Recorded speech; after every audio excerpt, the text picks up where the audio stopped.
welcome to the MDMOTO Group channel. I'm Dr. Brian Dominguez, and here is Engineer Mendoza.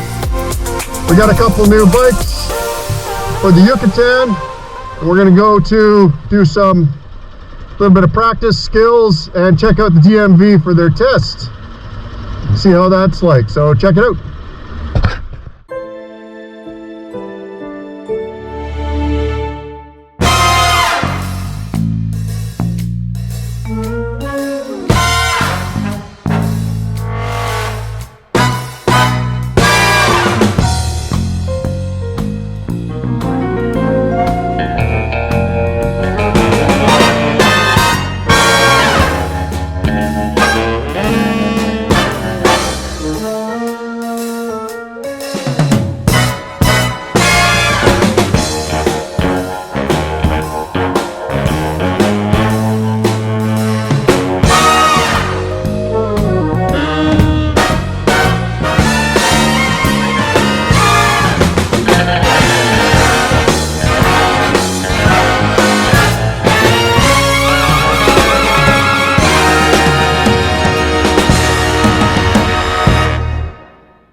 So today we set off to get motorcycle plates for our new bikes.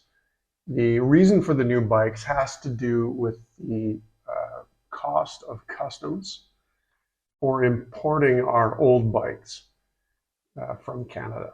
So in Mexico, the cost of importation was probably about the same as buying new bikes in Canada. So instead we picked up a couple of 300cc bikes just for riding around the Yucatan when we're here. That means we have to go and get license plates to operate. And so I'm going to talk about the experience we had because it's special, but not necessarily uncommon. So to give some numbers for perspective, we arrived at the Mexican version of the Department of Motor Vehicles to a lineup of about 5 people. And we're put into a queue of about 40 more people, which was the wrong queue. So we would have had to sit through that entire queue for probably an hour or two before getting to the proper queue. And when we realized that, we headed over to this other area after probably 20 minutes or so and got into another queue, the right queue. So in this queue, there was a little over 200 people. And I counted 42 staff, excluding the staff that were in the back offices. So that's just the people that were out in the front moving around. To process my motorcycle plate required about 9 pieces of paper. 2 were never used, just looked at, and 3 slips of handwritten notes from the staff in order to, get the work done. So they had to jot down little notes to pass on to the next person. And there were about 9 staff interactions that we had to process directly. So meaning we had to get up, we had to move, we had to go to yet another person. So there was about 9 of those total interactions. The total time required for me to get a license plate without any special conditions was about 6 hours in total. About 15 minutes of active run time, so meaning that when we got in front of a person, it was only a couple minutes or less each. And the total time from start to finish, start the process to finish, was about 3 weeks. So the waiting time was in total about 3 weeks.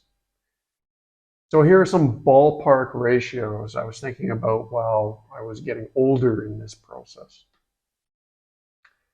The first one is the staff to queue ratio is about 42 to 200.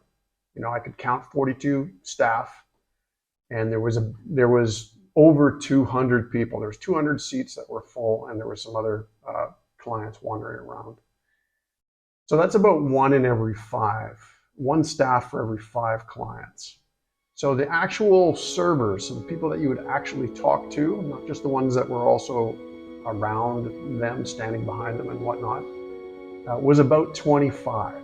So that's about 1 in 8 ratio. So 1 staff for every 8 clients that are coming in to get their plates or whatever registration done. So out of those 9 staff that we talked to, each one had, there was time in between. We had to get up and move to another location. We weren't always clear what exactly we were supposed to do or where we were supposed to go. So because of all this queuing, today I'm going to talk about queuing theory. Because in this case, there's a lot of people who don't register their vehicles here because they simply don't have time, which is also an equity issue, because they're also mostly hardworking, poor people who can't afford the institutional process to take off a day or days in order to get a plate covered for their vehicle. So later, we might discuss other operational aspects, such as Parkinson's law, because this was a government institution. We could look at bureaucratic structures or culture-related productivity, how the culture of the organization improves or retards productivity. We're going to talk about queuing. So service capacity is a big deal for any operation. Queuing theory is used as a mathematical approach to understand waiting lines specifically, which can be quite complex, and you need a bunch of data. So while we can count moving bodies and track time, the investigation into what is actually happening involves a lot more contemplation and data. But we're going to, just to grasp the concepts here, we're just going to try to cover those in our example of today.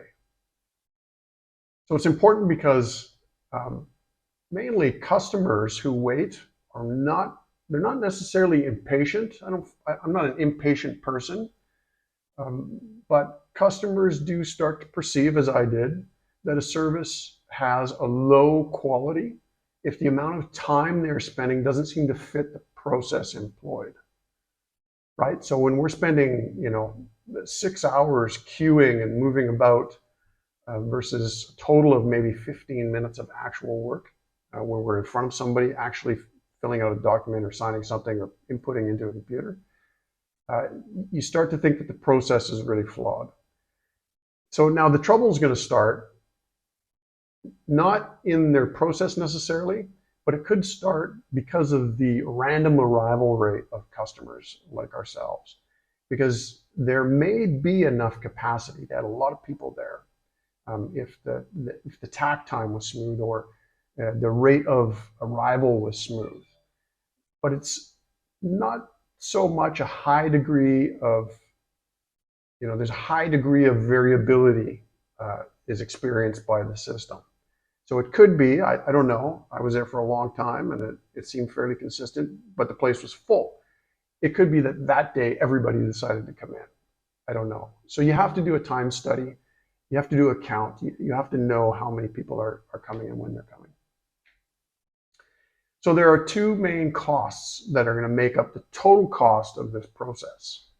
The cost of the service capacity and the cost of the customer waiting. So in this case, the service capacity is the cost to operate the department per period, and the customer could be calculated, the second cost of the customer could be calculated as the median salary time involved.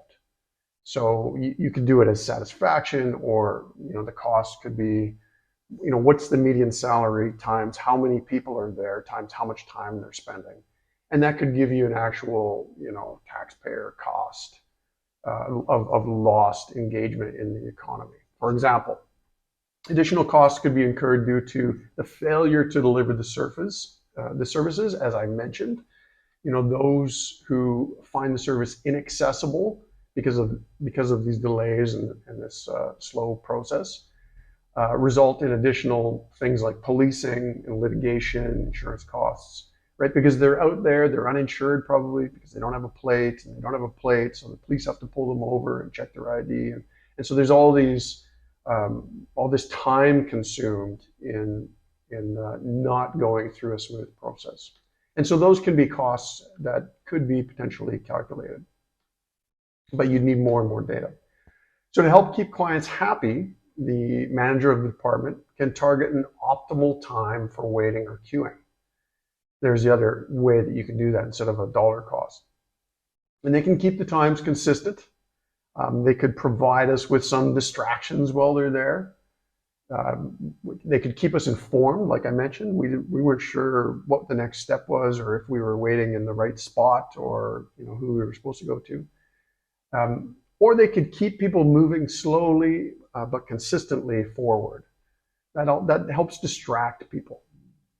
Or they could, there's a bunch of things they could do. They could also be friendly. They could be friendlier. Although the individuals were all very nice, in general, it's not a friendly feeling being in there. So, or just simply being fair in selection of who goes up, which they were because they had a numbered system. The model to use, the model for the waiting line analysis or the queuing, is going to depend on what's being served, but it'll have 4 key parts. First is the potential number of clients arriving. So we're going to need to know how many people are actually arriving and when are they arriving. Then the number of service points and queuing structure. Next, the arrival and service pattern. How does that look? I mean, more in the morning, more in the afternoon, what's that look like? And finally, the order of service or queuing discipline. Meaning, is it, for example, in this case, it was first come, first serve. So for our example at the DMV, there's likely a finite number of customers if they look at their data, right? I mean, I'm sure if you ask anybody, they'll be like, well, it's infinite because we don't know how many people need plates or licensing, and we don't know when they're going to show up. And so you could say, okay, well, it's infinite because there's so many people in the community. But likely they do have some data. Likely they do know how many plates need to be renewed on average. They can average that out over a time period. They likely know how many vehicles are coming into the system. And so they probably could get some data that tells them roughly what they should expect. So I would call it finite versus infinite. And so they should have some idea about this, but they'd have to make a decision of which we don't know. So we can't make any estimates on that. The second part are the servers, right? So first, how many people do we figure are going to be arriving and in what way they're going to arrive? Second, how many people do we have to serve and what's our capacity? So the number of servers is going to be those points of contact. And now every server might have 4 people behind them in order to get their job done, right? And that'll account for the total cost. But each server is dealing with the client individually, and so that's what's important. So in the DMV case, there were about 25 service providers out of the 42 people. And there was about 35 actual service counters. So they weren't even at full utilization. And those other folks were just, like I said, they're just a part of the process. So the service structure was a single phase, meaning that as soon as a server was idle, a new client was called. And we did this with the number system, right? You're number 152. And when 152 comes up, then you go to booth 6, something like this. So then we want to talk about the arrival pattern. Okay, so the arrival patterns are based on probabilities because we don't know exactly when people are going to show up. And whether they're going to come all at once or if they're going to spread themselves out, we're not sure. But we can study arrival rates. We call it a Poisson distribution, which is basically the number of arrivals in a given period, say 15-minute windows. At least this is how I would study it. I would count the arrivals in 15-minute periods. The queuing discipline then, in this case, is going to assume the first come, first serve. So you get there, you get your number, you're next.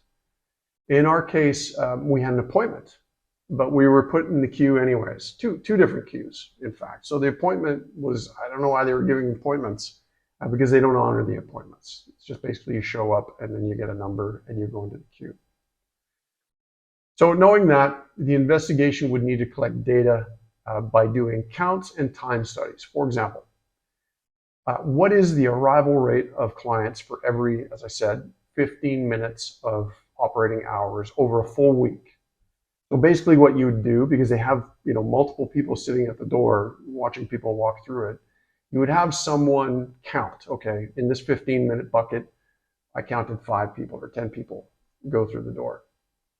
Also, we need to know how many servers are actually engaging clients during those time periods. So we're going through the door at a rate of whatever it could be, 5 per 15 minutes, and we've got 25 people engaged, or 20, or whatever the number is. We want to know the total cost of the operation during those time periods.